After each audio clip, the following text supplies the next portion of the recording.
ating magiging topic. Hagay, chapter 1 to chapter 2 po. MBB, tag 12. So, dito po kasi sa physical book, meron po itong panimula.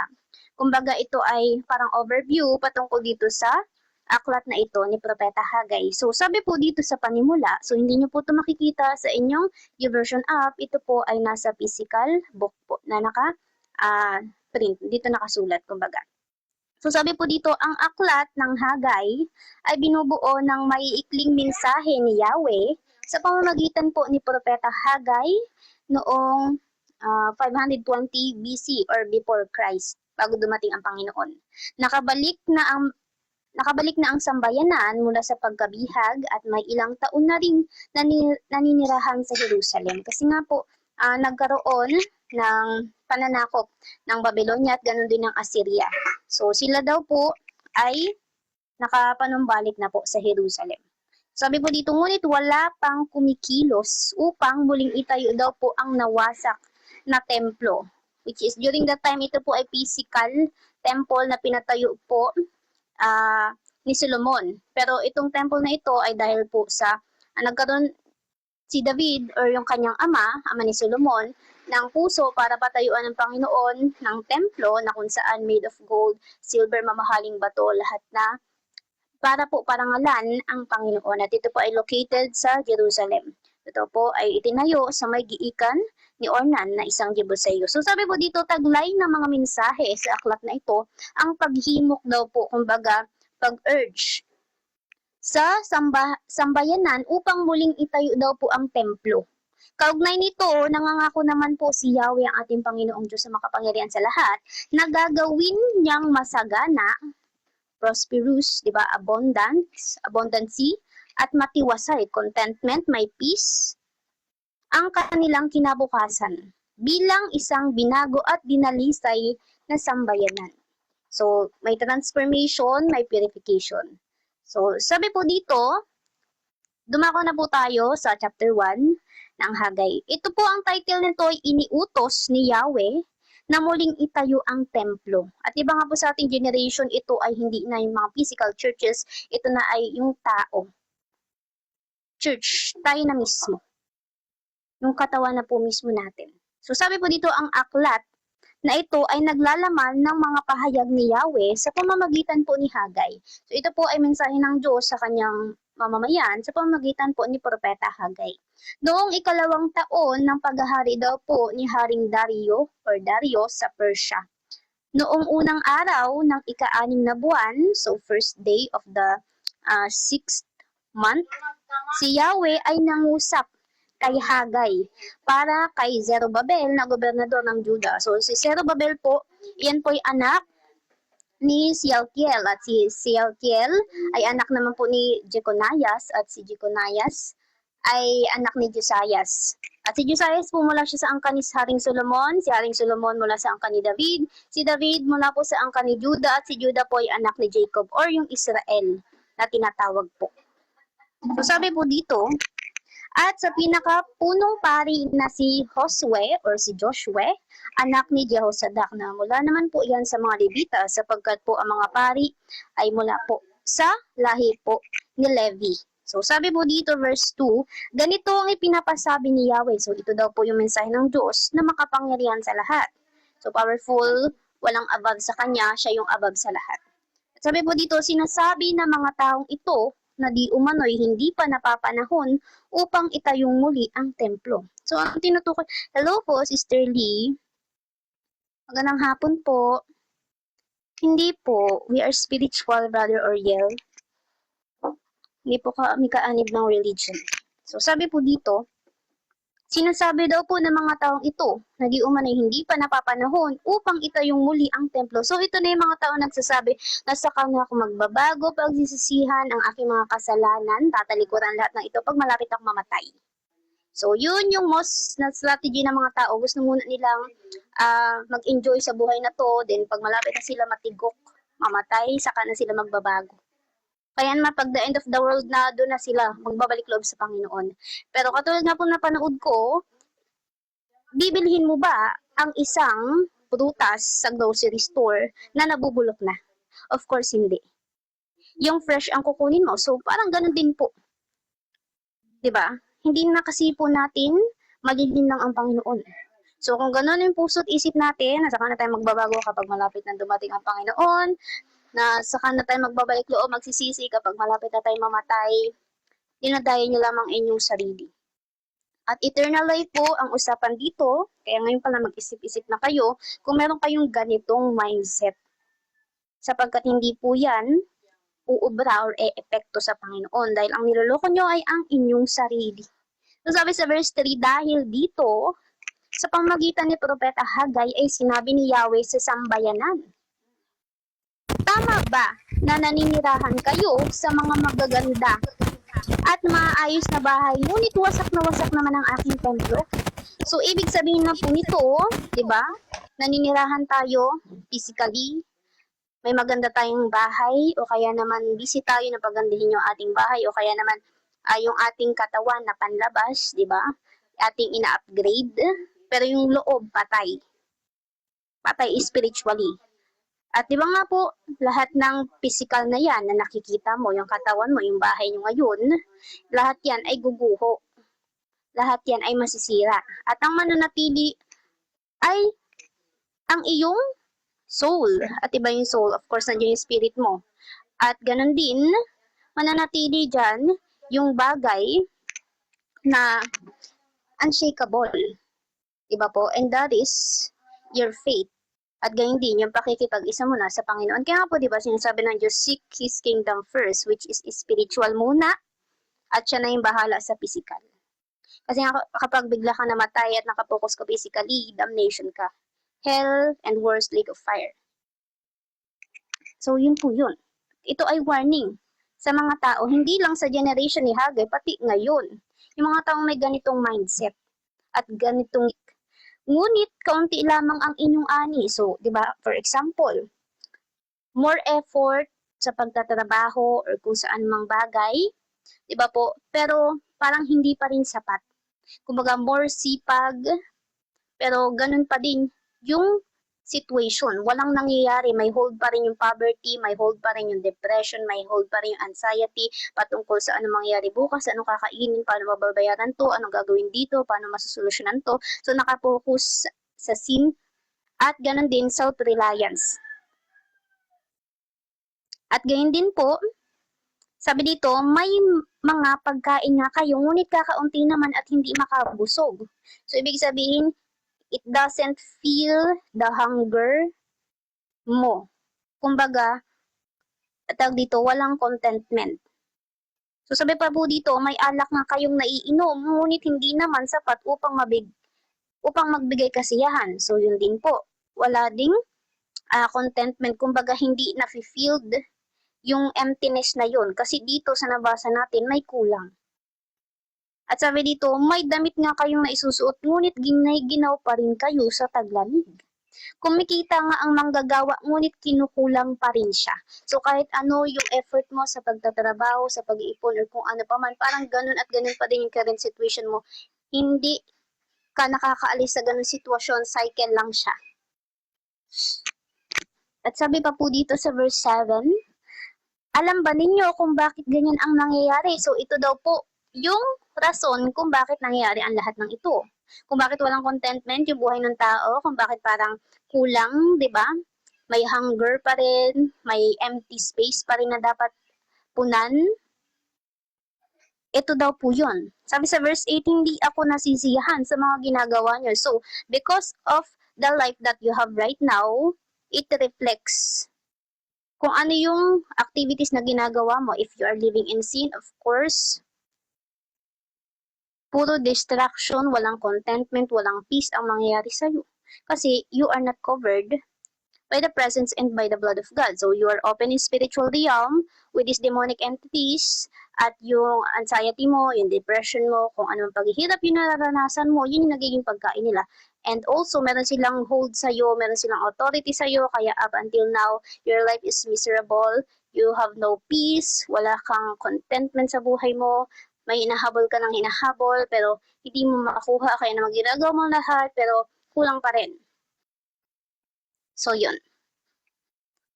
At sabi po dito, kaya pumunta kayo. So ito daw po yung magiging hakbang para makaalis doon sa cycle na yun na nabanggit po sa itaas.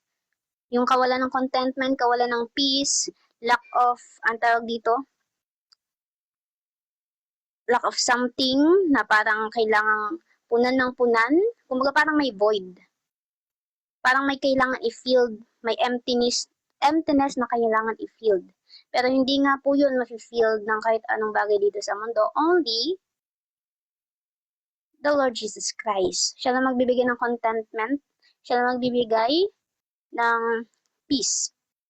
At siya lang yung mag-fill ng lahat ng nararamdaman na void ng tao sa kanyang buhay, sa kanyang puso at ganun sa kanyang isipan. Hi Nanay Evelyn, magandang hapon po. Sabi po dito, kaya pumunta kayo sa kagubatan at kumuha ng mga trosong gagamitin sa muling pagtatayo ng templo upang ako ay masiyahan at doon ay mabigyan ng karangalan. So, ani-reveal po sa akin dito habang ito po ay pinapakinggan ko at binasa, ito po yung pag-seek sa kingdom of God. Kasi sa ESD version, ito po ay kabundukan. Pero yung kabuuan nito, it is about seek the kingdom of God. Kumbaga, sabi po kasi dito, at kumuha ng mga turosong gagamitin. Bakit may turosong gagamitin? Kasi nga, yung templo ng Diyos ay wasak. Spiritually, you are dead. Ikaw ay nakahiga, nakalagay ka sa libingan. So, yung word of God, yun yung tatawag sa'yo para ikaw ay makatayo, magkaroon ng life. Ito po yun. It is the word of God. It is finding Him, seeking Him, knowing Him more. Kilalanin siya at unahin yung kingdom niya, which is the holiness of your heart. At di ba nga po, siya na yung magdaragdag ng pangangailangan natin physically. Kasi nga, kung ano yung nangyari sa'yo spiritually, may malaking epekto yun sa'yo physically. At doon din nagsisimula or nagmumula yung nangyayari sa'yo physically. So, if you don't have peace, check your spiritual life. Yun po yun. Kasi kung wala kang covering ng Panginoon, talagang huwag ka na magtaka kung bakit wala kang peace. If you are still living in sin, huwag ka na magtaka kung bakit miserable yung buhay mo. It is because of your spiritual life. Kasi behind your situation right now, ay may spirit dyan. It's either the spirit of the Lord or the Holy Spirit or the spirit of the enemy that killing, destroying, stealing what you have, yung blessing na ibinigay sa'yo ng Panginoon, yung gift, di ba, na binigay sa'yo ng Panginoon. So, yun yun. So, check your spiritual life. Nakakapagbasa ka pa ba ng Word of God? May time ka pa ba para sa Panginoon?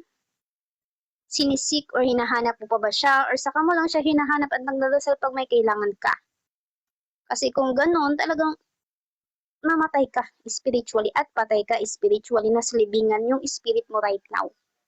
Though you are still walking, makita ka kung sino pa man naglalakad ka, pero you are dead spiritually. So, kapag hindi ka nagbago, nagrepent, at hindi mo tinulikuran ang mga kasalanan mo at biglang kinuha ang buhay mo, lagapak ka sa impyerno. At kapag hindi ka nagbago, hindi ka nagsisi at hindi ka namuhay ng banal na katulad sa Panginoon Hesus at hindi ka nakapag-isa sa kanyang spirito, nasa yung susi mo to heaven. Diba sinabi ng Panginoon, He is the way, the truth, and the life. Siya yung way. So kung ibang way yung dinadaanan mo, ibig sabihin, hindi ka makakapunta sa life. Wala kang buhay spiritually. At you are living in lies, deception, kasi nasa kanya yung truth. So, sabi pa nga po dito, ayun nga po, at kumuha ng mga tulosong gagamitin sa muling pagtatayo ng templo, which is, that is your spirit, mabuhay ka spiritually, upang ang Diyos daw po ay masiyahan at doon ay mabigyan ng karangalan. At iba nga po sa buhay ng tao kung paano tayo mamuhay doon natin nabibigyan ng karangalan ng Diyos at hindi sa pagsasabing God bless you, God's love you, ganito, ganyan. Mag-share ka ng Bible verses, ng mga preaching pero hindi ka namumuhay. Kasi all things na pinopost mo about Word of God pero hindi mo ipinapamuhay, lahat ng yan accountable sa iyo. Recorded yan, lalo na kung hindi mo yan ipinapamuhay. Kaya hindi nga po 'di ba sa words lang napaparangalan ang tao kundi sa buhay. sa transformation ng buhay mo. Kasi sinabi ng Panginoon, di ba sa John sa New Testament, na darating ang araw na hindi na sa templong ito, which is in physical church, or physical temple na pinatay ni Solomon, sasambahin ng Diyos kundi sa espiritu at katotohanan. At ano ang spirit? Ugali. So check your spirit, your ugali mo right now. At ganoon din, di ba, sa katotohanan, sa Panginoong Jesus, at ang ginawa ng Panginoong Jesus, obedience, di ba po, pagpapasakop sa Panginoon. So kung wala ka doon, nanganganib ka. Kaya you need to read the Word of God to seek Him more. Magkaroon ka ng time sa Kanya, katulad ng pagkakaroon ng time kumain, manood ng kung ano pa man, gawin ganito, ganyan. You need to have time. Because that is eternal life yung pag-uusapan dito. Diba? We need to accommodate God. We need to accommodate Him. Hindi siya yung mag-a-accommodate sa atin. Nga sinasabi ng Panginoon, diba po kung mababasa niyo sa Word of God, lumapit kayo sa akin. Kasi bakit tayong lalapit sa Kanya? Dahil tayo din yung lumalayo sa Kanya. So, sa paglapit natin sa Kanya, binibigyan natin siyang permission sa buhay natin, ino-open natin puso natin sa Kanya. Nang sa gayon, di ba po, makilala natin siya, malaman natin kung ano yung ways na gusto niya na ipamuhay natin. So, ito po yun. So, makikita po natin dito, no, na una, spiritually dead. So, ang kailangan, seek His kingdom. At mahanap natin yun sa Word of God, basahin natin yan, makinig tayo ng mga nagtuturo, but of course, we need to, ang tawag dito, compare yung sinasabi nila sa Word of God. At ano yung Holy Spirit, ito bang taong to ay talagang nagtuturo at guided mo. At ngayon din laging magbasa. Kasi kung hindi ka nagbabasa at nagre-rely ka lang sa napapakinggan mo, diba? Madideceive ka. At sabi po dito sa verse 9, Blessed afternoon, Sister Cherry, Brother Raymond. Po iyan sa inyo sapagkat abalang-abala kayo sa pagpapaganda ng inyong mga bahay samantalang ang templo na aking tahanan ay pinababayaan ninyong wasak. So, physically, abalang-abala. Diba nakafocus ang mind, ang heart, ang everything, physical things, pero spiritually, diba patay? So, diba po, talagang nanganganib yung inyong soul na mapatapon sa hell kung magpapatuloy ang gantong mga gawain. At diba, yung pinakaunang sinabi, umasa kayong aani ng masagana ang kayo na bigo. At yun nga po, yung kaunting anin na iniuwi ninyo ay akin pang isinumbulat. So, for instance na lang po, diba, lalo na kapag time na ng payroll, diba, kung nagtatrabaho man po kayo, at of course, because of the expenses sa daily living, pagbili ng ganito, pagbayad sa kuryente, tubig at kung ano pa man, di ba? Yung pera na inyo pong nahawakan ay para lamang dumaan. Di ba? Nilipad din ng hangin, naubos din agad. At sabi po dito, naman sa verse 10 na po tayo, iyan ang dahilan, kaya kahit amog ay hindi kayo napapatakan at ang inyong mga pananim ay hindi lumalago. So, ibig sabihin kaya hindi kayo nagpa-prosper sa buhay nyo dahil kayo nakapokus sa physical at hindi sa spiritual. Mas inuuna yung physical kaysa sa spiritual na makilala ang Panginoon. Ang Diyos ang magbibigay ng lahat, kaya hindi totoo yung tawag dito yung mga swerte. Dahil ang lahat ng meron ka ngayon, nakakain mo, even the air na nagbibigay sa ng oxygen, lahat yan galing sa Panginoon. Kaya naman, kung bakit di ka nagpo-prosper is because pinapabayaan mo yung iyong spirit na manatiling patay because of sin, disobedience. At sabi po dito, sa verse 11 na po tayo, matinding tagtuyot ang ipinararanas ko sa buong lupain. So ito po ay salot. Dahil nga po, nakapokus ang tao sa mga bagay na masisira at pinapabayaan nila yung mga bagay na panghabang panahon. Kumbaga, pinapabayaan nila yung kanyang spiritual life, makasakapokus sila sa physical things, ang isip-puso nila nasa mundo, at wala silang pakialam sa Diyos. Dahil man silang mindset na sa kanila silang magbabago kapag malapit silang mamatay o kaya naman pag the end of the world na. At sabi pa po dito, sa mga kabukiran at kaburulan, sa mga inaning butil, sa mga bagong alak, sa lahat ng ani, sa lahat ng tao at hayop, at lahat ng pinagbaguran ninyo. At iba nga po ginagamit ng Diyos yung plugs or yung salot para hanapin siya ng tao.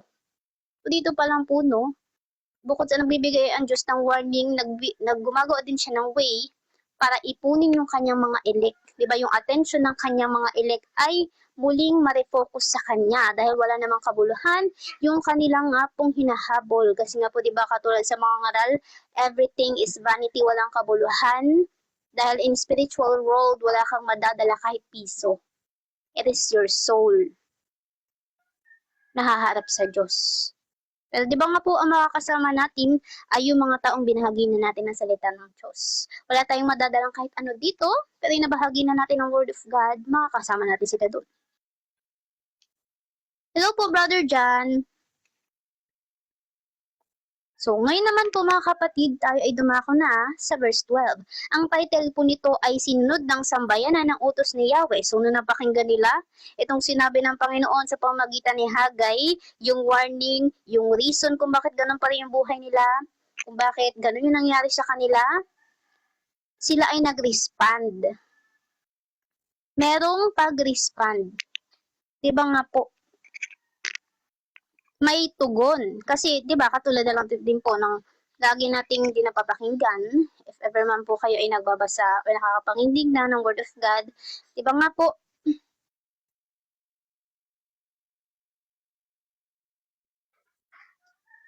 ay wait lang.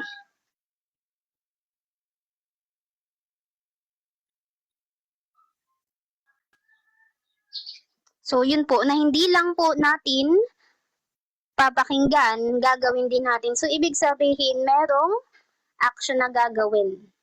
Yun nga, may response. Kasi kung titingnan natin, walang epekto kahit mag-share pa tayo na mag-share ng Word of God sa mga tao, kung hindi nila yung tatanggapin, wala din rin yung kapangyarihan sa kanila. At kung mababasa nyo din po sa Lucas 10 ata yun or 11, na yung kapayapaan na idineclare sa isang tahanan pagpasok ng mga alagad ay mananatili lamang kung sila ay maibigin sa kapayapaan. So, dapat nga po ay ipinapamuhay at may pagtugon. Doon sa Word of God na napakinggan, isinasabuhay. Hindi lang, di ba po, nakinig pagkatapos nalimutan na. So, para lang po yan, di ba, ang taong tumingin sa salamin at pagkatapos umalis, nakalimutan yung kanyang nakita sa salamin. So, walang naging transformation, walang naging pagtugon. So, dito, after mangusap ng Panginoon sa kanyang sambayanan, sa pamagitan ni Propeta Haggai, ang kanyang sambayanan naman po ay tumugon. May response, may pagsunod. So, sabi dito, natakot ang sambayanan, nagkaroon ng fear. Kasi nga po, di ba, yung takot ay konektado din yan sa paggalang sa Panginoon at pagpapasakop sa Kanya. So sabi dito, kaya't bilang tugon sa ipinasabi nito kay Propeta Haggai, sinunod nila. So ibig sabihin may obedience, may pagsunod, may response, may action. Sinunod din na Gobernador Zerubbabel na anak ni Zialkiel at ng pinakapunong pari na si Joshua, anak ni Jehozadak, gayon din ang buong sambayan ang nagbalik mula sa pagkabihag sa Babylonia, ang ipinagagawa sa kanila ni Yahweh na kanilang Diyos. At ano po iyon? Doon pa lang po sa title, di ba po, iniutos ni Yahweh na muling itayo ang templo. So, pagtuunan ng pansin ang spiritual life mo.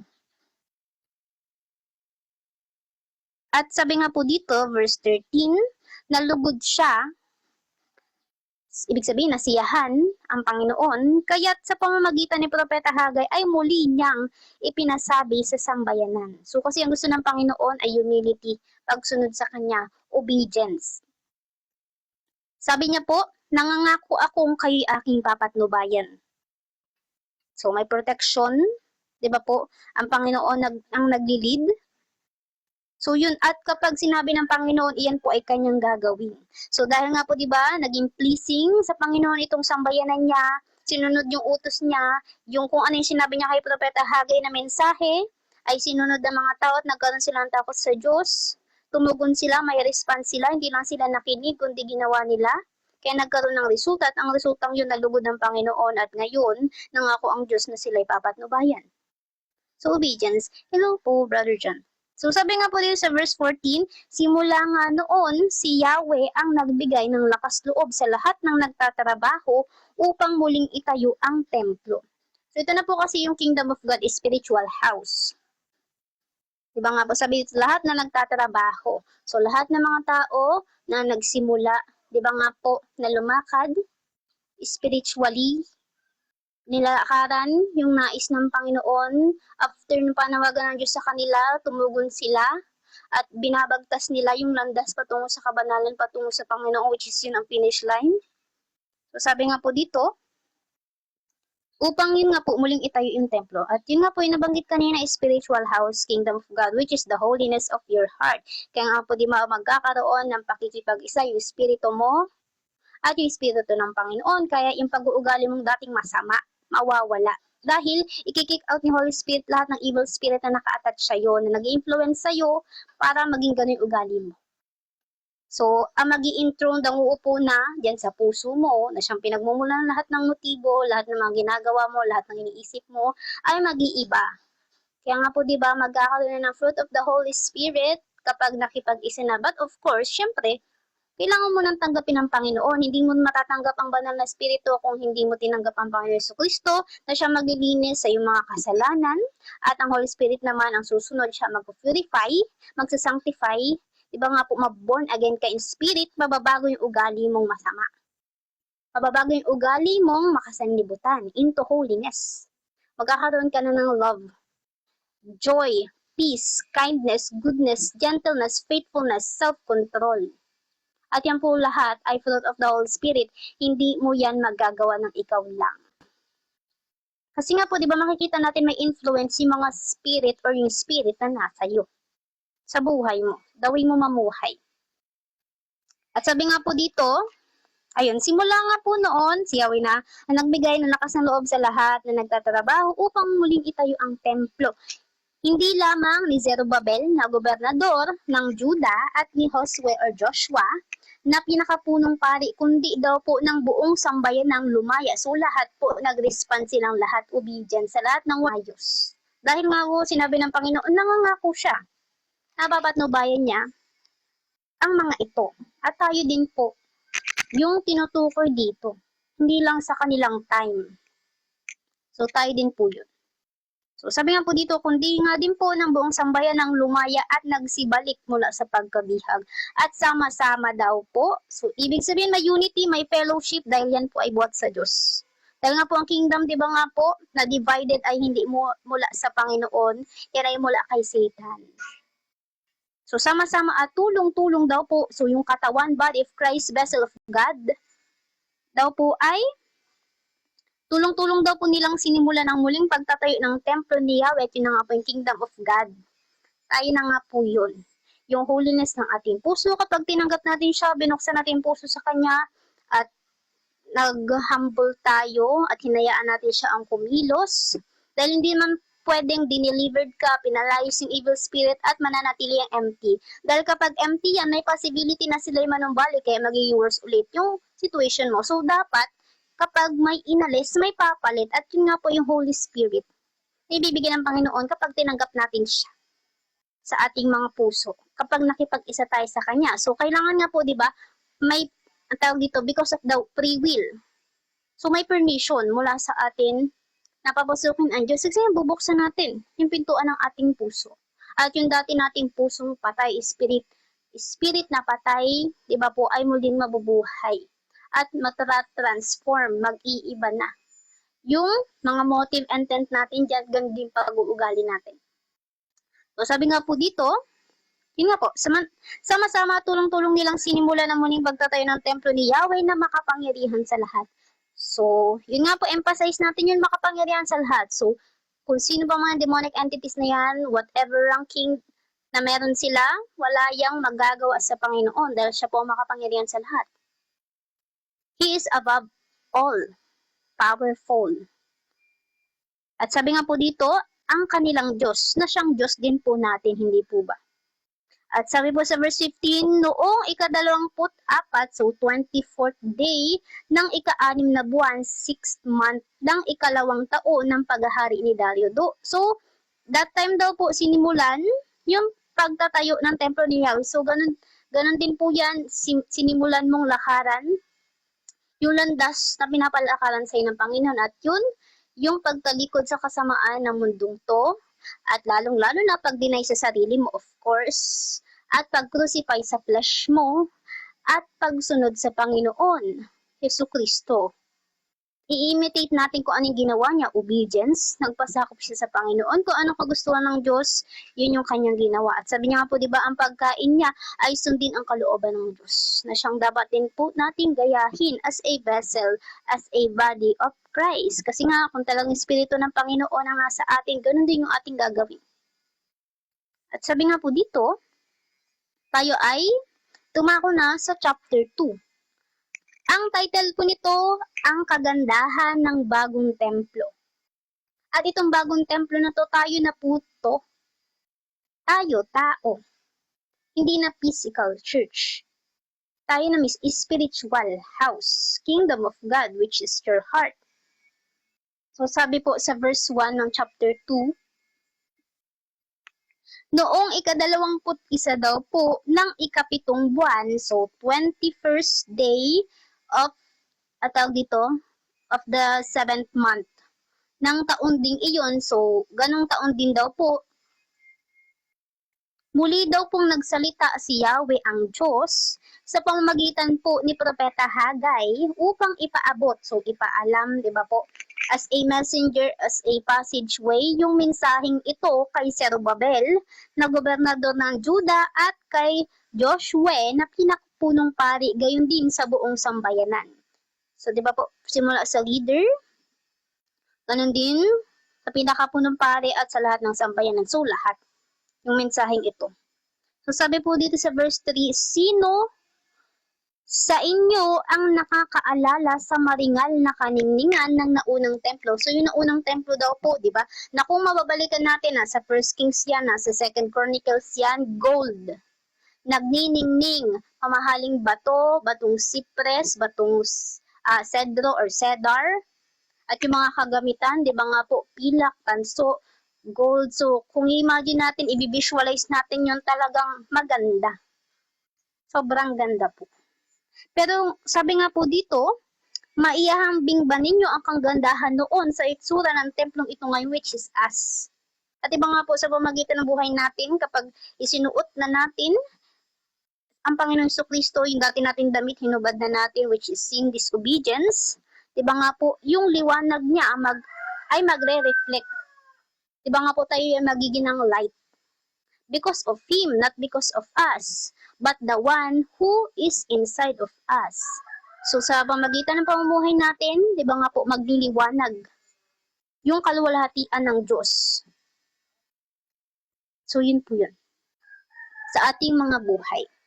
Sabi po dito, wala itong sinabi sa naunang templo. So, ibig sabihin, mas maganda yung ngayon. Kasi nga, mismo Panginoon Jesucristo, yung Espiritu niya na ang nasa atin. At yun ay magdiliwanag. Diba nga po? At hindi po yun itinatago. Diba? Ipinapakita. Ang sa gayon, lahat ay maliwanagan. So, sabi po dito, verse 4, gayon man, magpakatatag kayo. At lagi po natin to, diba? Na babasa, na papakinggan.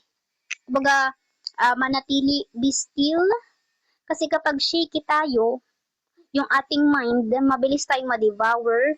Diba nga po, malamon, or tawag dito, ma-infect ng mga lies ni Satan. So, kailangan natin magpakatatag at isandig ang ating pananampalataya sa Panginoon Jesucristo, sa Word of God, sa Kanya. Dahil nga po, salita ng Diyos ay maaasahan. At kung ano sinabi ng Panginoon, yun din po yung Kanyang gagawin. At gayon din po, kapag kasi tayo, ayun nga, shaky, mabilis tayong mapabaling or, ang tawag dito, parang hangin ay parang alo na tinataboy ng hangin sa kung saan-saan. So, magkakaroon ng, tawag dito, ma-open up tayo kung hindi tayo nananatili or hindi tayo matatag or yung puso natin ay hindi nakasandig sa salita ng Diyos. Mabilis tayong matarget ni Satan at ma-deceive, ma-discourage at muling ibuwal sa sin, sa temptation, because of tribulation, or kung ano pa man nagagawin niya. So, kailangan daw po natin magpakatatag. At yun nga po, hindi natin kaya kung tayo lang, kailangan natin hingin sa Panginoon na patatagin niya tayo. At sabi po dito, patuloy ninyong gawin ang templo. So, ibig sabihin, magpatuloy tayo sa paglakad sa gustuhan ng Panginoon. Spiritual life natin, huwag tayong hinto. Even though parang tinatamad tayo magbasa pa rin tayo. Kung bigla tayo nakatulog sa prayer, magising ulit tayo para mag-pray. So, even kung ano pa mga circumstances, labanan natin. At humingi tayo ng guidance sa Panginoon. Kasi nga po, di ba, kailangan natin magpasakop. Una, nasa Santiago yan. Magpasakop tayo sa Panginoon. At pagtapos, labanan natin ang Diablo. At yung authority na nasa atin because of the Lord Jesus Christ, ang Diablo ay tatakas. Because of His power, because of the light at authority na ibinigay niya sa atin. So, it is not about us. Ang lahat talaga ay sa Panginoon. Kasi, sino ba naman tayo para katakutan ng demonic entities? But because of our Lord Jesus Christ, our Father, meron tayong sandata, yun nga ang Word of God, ang makapangyarihan sa lahat. Na siyang pupuksa sa mga evil entities na naghihinder or dinidelay yung paglago mo spiritually. So, yun nga po. Sabi nga po dito, magpatuloy. So, ibig sabihin, hindi tayo dapat maging stagnant, walang paglago na nanatili pa rin doon. So, kailangan nating magpatuloy, ibig sabihin may movement, may growth, may spiritual maturity, diba po, hindi lang gatas, hindi lang paulit-ulit na patungkol sa mga basic nating natutunan. So, we need to malaman palalo kung ano pa ba yung ibang hiwaga ng salita ng Diyos. Diba? Conviction, tumataas, discernment, tumataas, at ganin din yung pag-uugali ay nababago sa atin. So, may pagbabago. May epekto. Kasi kung spirito na nasa iyo ay hindi ka binabago, hindi yan sa Panginoon. Baka sarili mo lang yan na, kumbaga, niloloko mo yung sarili mo. Nakala mo na sa yung Panginoon. Kaya nga sinabi ng Panginoon, kaya sa gayon makaalis tayo doon. Kasi hindi natin kayang mapagtagumpayan without Him. So, laging about sa Kanya. Lagi natin ilalapit sa Kanya, isusurrender sa Kanya, isusubmit sa Kanya. Sa Kanya tayo magre-rely. Diba? Para tayong mga inakay. Diba? Siya yung inahing agila. Siya yung nagpoprotekta sa atin at para hindi tayo bumagsak, tayo po ay Kanyang sinasalo. So even though, diba po, nakakagawa tayo or parang nadadapa tayo, kailangan natin manumbalik lang sa Kanya. At siya naman po ay mahabagin Diyos. Pero yun nga po, huwag nating abusuhin yung Kanyang pagiging mahabagin na Panginoon. So, sabi naman po dito, verse 5 na tayo. Ay, wait lang, di ko pala nabasa ng buo. Pasensya na po. Patuloy ninyong gawin ang templo sapagkat ako'y kasama ninyo. So, ibig sabihin, kasama natin ang Panginoon, hindi beside, kundi nasa atin mismo, nasa loob natin, nasa ating mga puso, kasama, di ba po, ninyo, ako. So, if God is with us, who can be against us? Bakit tayo matatakot sa mga demonic entities? Di ba nga po na powerless sa pamagitan ng Word of God?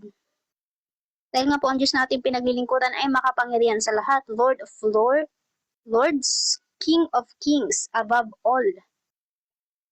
So, bakit tayo matatakot? So, sabi sa verse 5, Amen. Don't lose hope. Yes. Pero yun nga po, tayo ay laging sumandig sa Panginoon. Sa Panginoon lang talaga. Wala nang iba. Sa Kanya lang.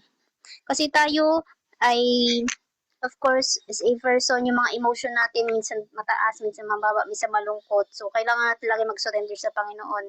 All the thoughts, all the emotion, everything, ipamanage natin sa Kanya. So, sabi nga po din sa verse 5, nang palayain ko kayo sa Egypto, which is the land of slavery. So, kung ano yung nag-slave sa'yo before, yan man ay lust, yan man ay about sa sexual immorality, yan man ay about sa addiction sa pornography, yan man ay addiction sa kung ano pa mang bagay or nag-i-slave sa'yo, kumbaga yan yung master mo dati.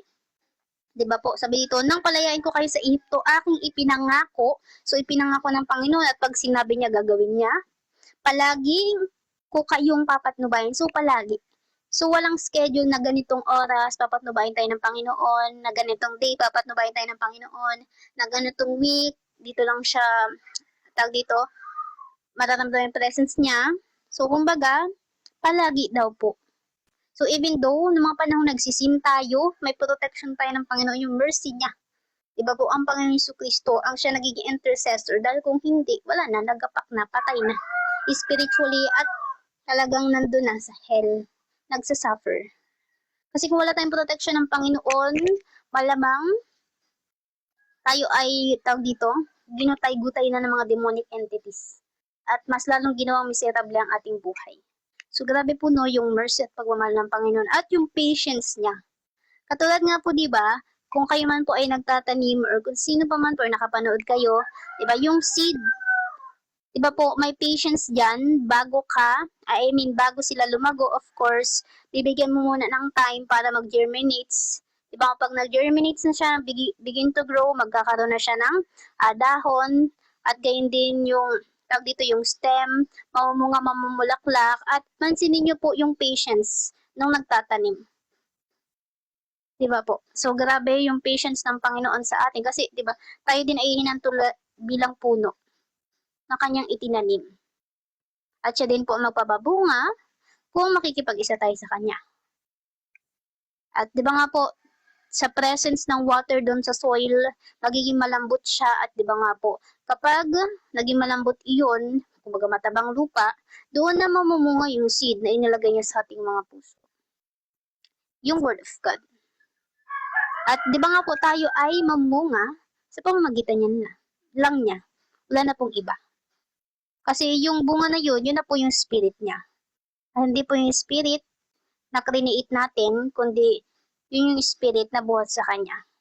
So, yun nga po, meron kasing mga spirit behind us na siyang nag-i-influence sa atin para magkaroon ng ganung pag-uugali.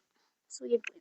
At sabi nga po dito, verse 5, yun nga, nampalayan ko kayo sa Ehipto, aking ipinangakong palagi ko kayong papatnubayan. Hanggang ngayon, ngay kasama ninyo ako, kaya't wala kayong dapat ikatakot. At yan po ay pangako ng Panginoon, at yan po ay maaasahan sapagkat yan po ay kanyang salita. So sabi sa verse 6, hindi na magtatagal, so ito na po yung mangyari sa end times, at yayanigin ko ang langit at ang daigdig, ang lupa at ang dagat. So, yung kanyang create po. Yayanigin ko ang mga bansa, at dadalhin ko dito ang kanilang mga kayamanan. Ang templong ito, Kingdom of God, spiritual house, ang kanyang katawan dito sa mundong to, ang kanyang vessel sa mundong to, ang kanyang pinili. Ang templong ito ay mapupuno ng kanilang mga kayamanan, sapagkat ang lahat ng pilak at ginto sa buong daigdig ay akin. Kaya nga po, di ba, hindi natin masusuhulan ng Panginoon kasi ibibigay natin sa Kanya ay buot din sa Kanya. So dito natin makikita na talagang lahat ng bagay dito sa mundo, even this body, even this voice, this air, oxygen, ay lahat galing sa Panginoon ay pinagkatiwala sa atin. Ito ay goodness ng Diyos na ating naranasan up until now at yung protection niya sa atin. Talaga ang lahat ng ito ay buhat sa Panginoon. Tayo po ay steward lang. Tagapangasiwa. Ibinigay lang sa atin. Ipinagkatiwala lang sa atin.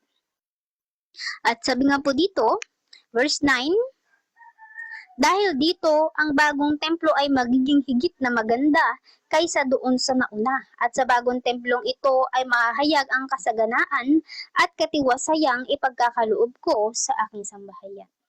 So may abundance na po doon, katiwasayan, may peace, may contentment na siyang ipagkakaloob po ng Diyos sa kanyang mga hinirang, sa kanyang iglesia, sa kanyang church, sa atin. At ganito ang sabi ni Yahweh na makapangyarihan sa lahat. So, diba po yung ending nun, yun daw po ay sinabi ng Diyos. At kapag sinabi ng Panginoon, maaasahan, kaya naman po ito ay mapangahawakan natin. At sabi po dito, verse 10 na tayo, sumangguni ang propeta sa mga pari. So, sumangguni daw po si propeta Hagay sa mga pari. So, nagtanong siya. So, sabi dito sa verse 10, noong ika-24, so 24th day, na araw ng ika-9 na buwan, so 9th month, so diba, nung sa verse 1, 24th day din, pero 6th month, ika-6 na buwan, ngayon naman, ika-9 na buwan. So after 3 months, kung hindi po ako nagkakamali, tama ba? Ayan, 3 months. Sabi po dito, ng ikalawang taon daw po ng paghahari pa rin ni Dario or Haring Darius sa Persia, muli daw pong nagpahayag kay Hagay si Yahweh na makapangyarihan sa lahat. So, emphasize din natin yun, makapangyarihan sa lahat, above all, powerful. Kaya walang magagawa sa atin ng enemy. Talagang magpo-cover lang tayo lagi sa ating Panginoon Kristo, hedge of fire, through His blood, in Jesus' name. And of course, ipamuhay din natin yung kanyang salita. So, sabi sa verse 11, sinabi ni Yahweh sa kanya na itanong sa mga pari kung ano ang pasya ng mga ito ukol sa ganitong usapin. Halimbawa, may dumampot ng isang piraso ng karneng itinalaga mula sa handog na inialay sa altar at ito'y binalot niya sa kanyang damit. So, sabihin na natin yung handog. Diba nga po nandun sa altar? Diba nga po yung mga handog na yun ay nagiging banal? Magiging banal din kaya? So, matatransfer daw po ba yung kabanalan? Ang mga pagkaing masaling or kumbaga masagi or madikitan ng kanyang damit tulad ng tinapay, ulam, alak, langis ng olibo at iba pang pagkain? Ang sagot daw po ng mga pari ay hindi. So, hindi transferable yung holiness sa things na yon to another things. Hindi daw po transferable. So, sabi sa verse 13, muling nagtanong daw po si Hagay. Halimbawa, naging marumi ang isang tao. So, tao naman po. Una ay handog. Ngayon naman, tao. Dahil humipo sa bangkay. So, bangkay patay. So, naging ano lang din po sa akin dito ay hindi lang to talaga nakahipo ng bangkay o patay. It is a contact. Kumbaga, parang dito, contact with the dead. Or mga evil spirit. Yan. Kaya siya ay naging marumi. So, sabi po dito, yun, naging marumi ang isang tao dahil humipo sa bangkay. Magiging marumi rin ba? So, magiging marumi din daw po ba ang anumang pagkaing masaling niya, mahawakan niya, mapadikit sa kanya? At sabi po ng mga pari, oo. Ang sagot ng mga pari. So, sabi sa verse 14, it is your faith. Diba nga po, it is the righteousness of God na nasa iyo, the Holy Spirit na nasa iyo, na sinasanctify ka at pinapurify ka.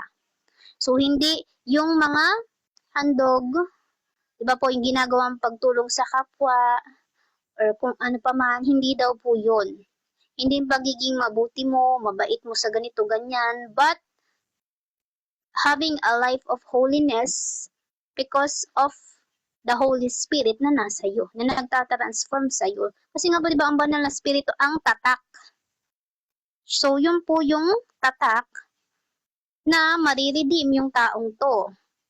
Kukunin ng Panginoon because of the presence of the Holy Spirit sa kanilang mga buhay. So, kung wala sa banal na spirito, at biglang mag-end times, dumating ang Panginoon, makakaasa ka ba na kukunin ka niya kung yun ang tatak? Kung ang banal na spirito ang tatak para kunin ka. So, ibig sabihin kasi, blameless without a spot, walang sin, binago, pinurify, sinasanctify. Diba? Tawag dito, tinatransfer into holiness, worthy to holiness. So, yun po yun. At yun nga po, sabi dito, ulitin ko lang sa verse 14, kaugnay nito, sinabi ni Hagay, ganito din ang kalagayan ng mga tao sa bansang ito sa harapan ni Yahweh, pati na ang bunga ng kanilang mga gawain. Kaya nga't ang lahat ng handog nila sa altar ay marurumi, kasi nga po sila ay marumi. So yung hinahawakan nila, yung handog na ibinigay nila sa Panginoon, ay naging marumi because of them. Because of the unholiness, unrighteousness, uncleanliness of their heart, na siyang na-transfer dun sa handog nila. At syempre, hindi po yun magiging kalugod-lugod sa Panginoon. Kaya nga po, di ba? Hindi handog ang gusto ng Panginoon, kundi awa. Kasi yung mercy, di ba, ay due to the presence of His Holy Spirit. Kasi before, bago tayo makakilala sa Panginoon, wala naman tayong pakialam sa ibang tao. Tayo ay self-centered. So, yung mercy na yun ay Espiritu ng Panginoon na nasa atin. Kaya we have mercy sa ibang tao. Not because of us, but because of Him. Na nasa ating mga buhay. Nasa ating mga puso. So, yun po yun. Ang sabi po dito, verse 15 naman po tayo, ang title po nito, nangako ng pagpapala si Yahweh.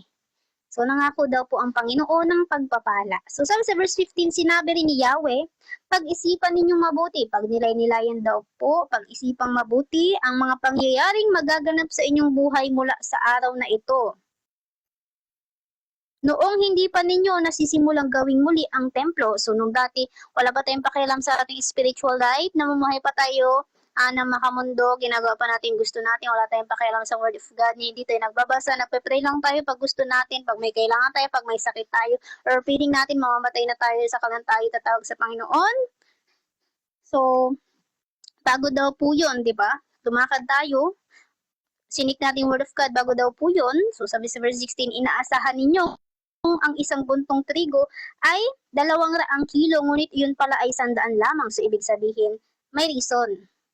So, sabi pa po dito, akala ninyo 100 litro alak ang masasalok sa imbakan, ngunit yun pala ay 4 na po lamang. So, yun yung expected na result, pero hindi yun yung nangyari.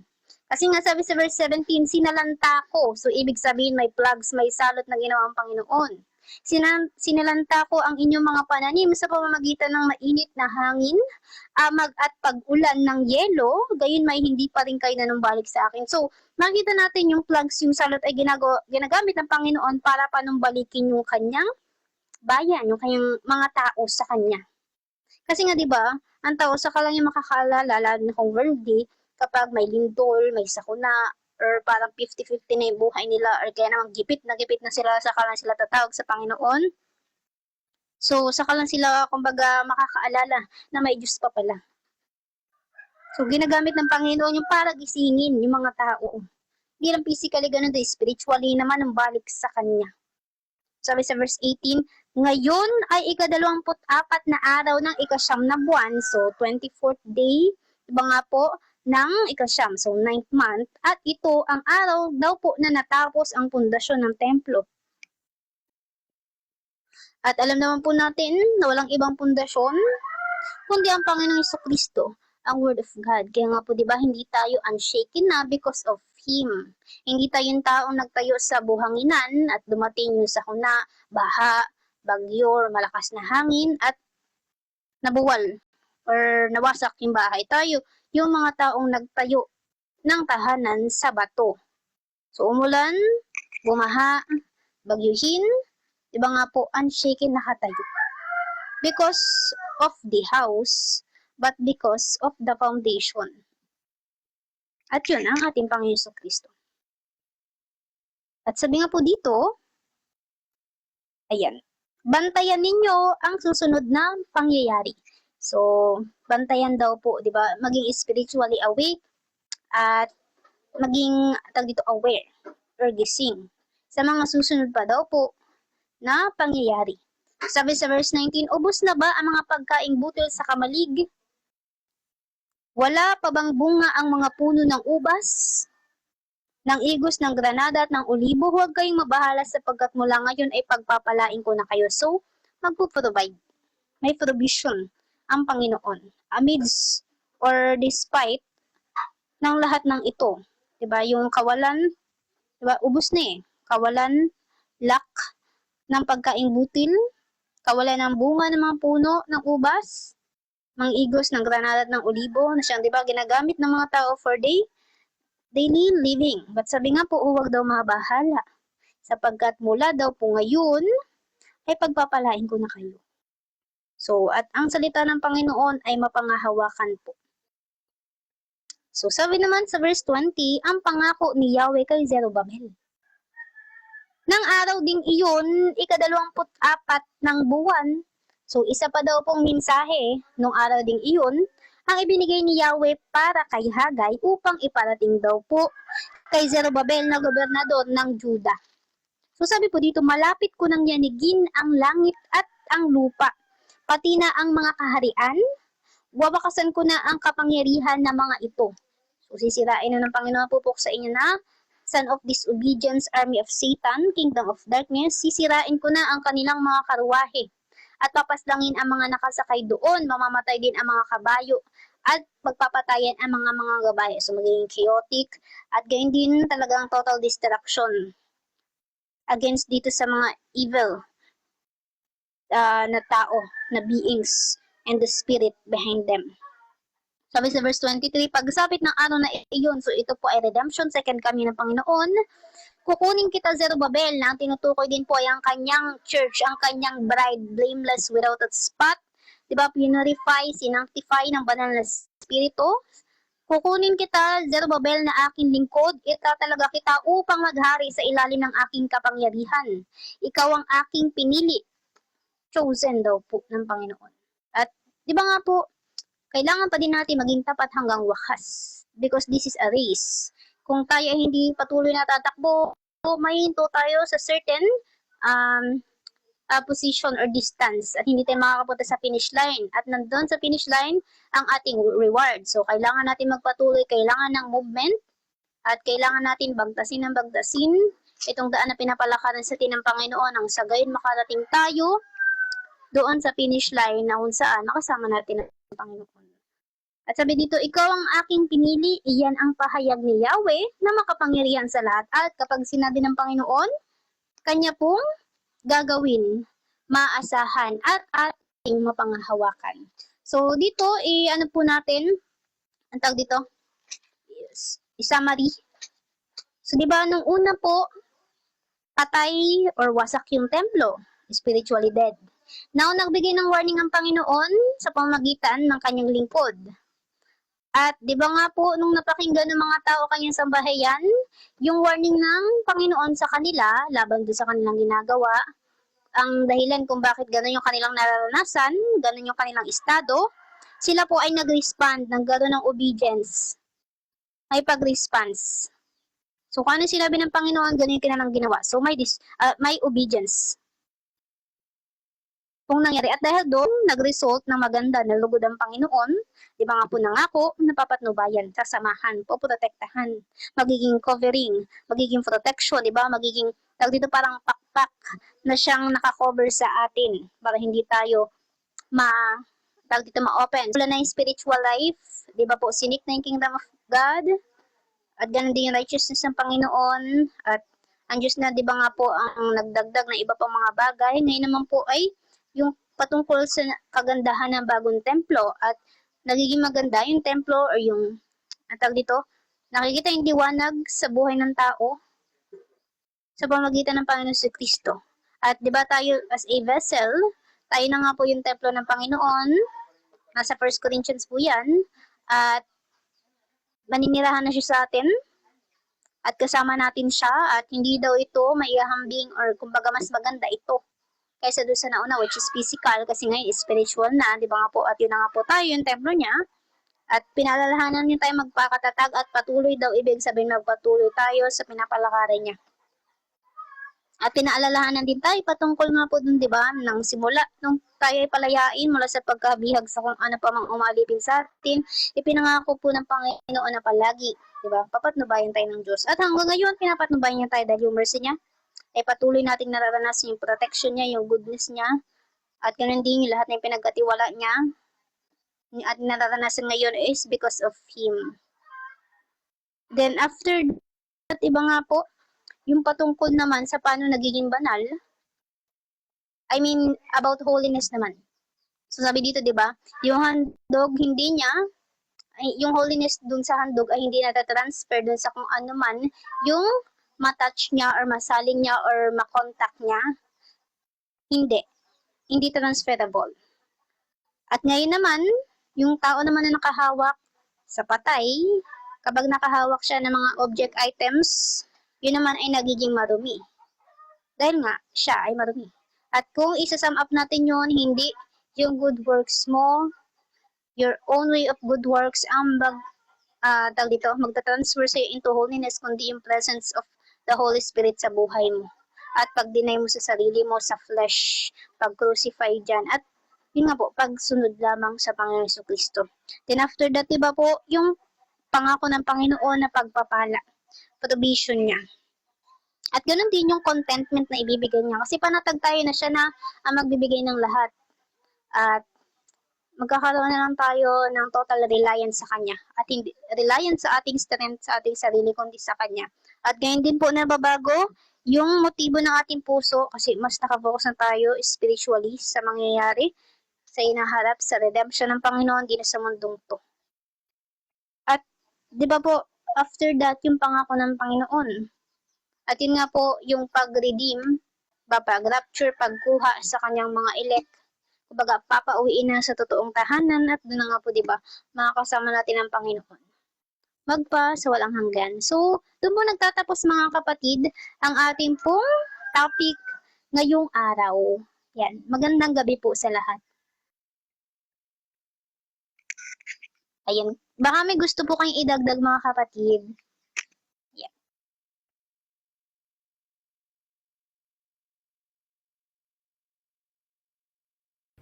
Amen. Praise God, Sister Nika.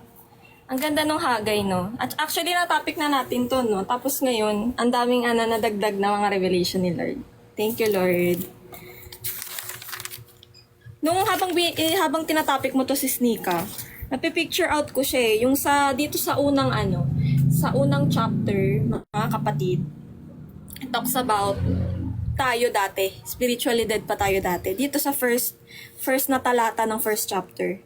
Na ang sabi dito, mga kapatid, ito ninotes ko siya habang nagsasalita ka. Sabi dito, nagmula dito, sabi ng Panginoon, consider your ways. Importante ito mga kapatid, mamaya natin kung anong ibig sabihin ng Panginoon, your ways. Kasi ano ba yung ways?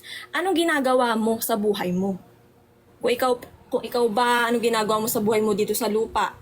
Diyan ba sa mga ganyan, mga kaabalahan, lahat ng mga makamundong bagay, diyan ka nagtatanim, yan yung labor in vain kasi 'di ba sabi nga po ni King Solomon, yung mga ginagawa ng tao dito sa lupa, vanity, walang kabuluhan. Kung hindi mo yan ginagawa nang kung hindi ka nagpapasakop sa Diyos, kung hindi mo yan ginagawa sa glory ng Panginoon, lahat yan walang kabuluhan. 'Di ba? Masisira, matutupok, lahat mawawala. Vanity. Kasi pag dito, wala tayong satisfaction, sabi nga ni Sis Nika kanina, walang contentment, useless lang talaga. Kaya nga sabi nga dito, binanggit dito yung lahat ng ginagawa nila, pero wala Parang wala silang naa-attain sa buhay nila. Wala talaga. Ko din dito, naalala ko dito yung sa Church of Laodicea, sa Revelation. Na ang sabi ng Panginoon doon, akala kasi nila, okay na sila sa buhay nila, na wala na silang kailangan. 'Di ba? Na lahat physical lang. Sabi dito, Revelation chapter 3,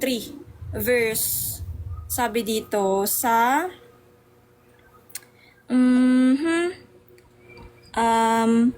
verse 17. Sabi dito, for you say, I am rich, I have prospered, and I need nothing. Wala na daw silang kailangan. 'Di ba? Ito yung mga tao na